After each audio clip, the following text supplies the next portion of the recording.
Voilà.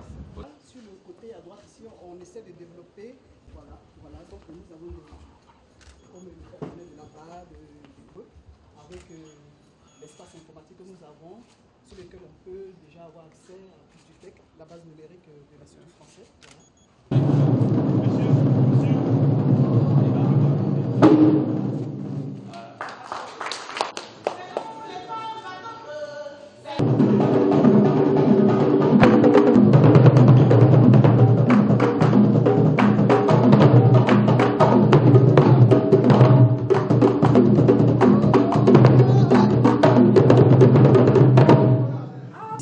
Permettez-nous de vous présenter notre culture ivoirienne à travers les ballets nationaux de la Côte d'Ivoire sous vos applaudissements.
Cet institut était fermé à la suite des soubresauts que la Côte d'Ivoire a connus.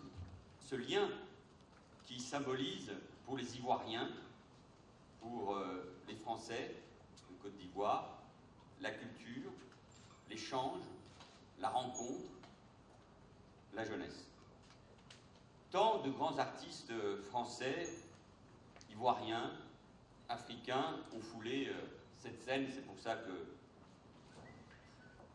je la foule avec beaucoup d'humilité. Une nouvelle génération d'artistes, là aussi, français et ivoiriens, qui s'avancent, impatients de se retrouver et de reprendre possession de ces murs, de cette salle mythique, de faire résonner, nous venons d'en entendre, leur poésie, leur création, leur imagination, faire revivre ce lieu, donner une nouvelle âme à l'Institut français de Côte d'Ivoire.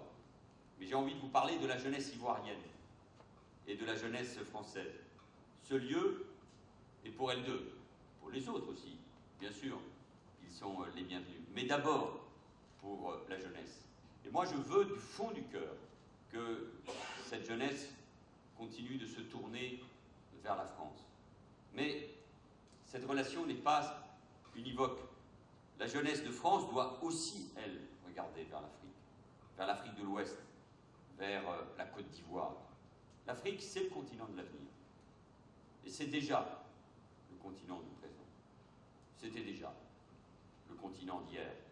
C'est pour cela que l'Afrique n'est jamais sortie de l'histoire, parce que nous venons précisément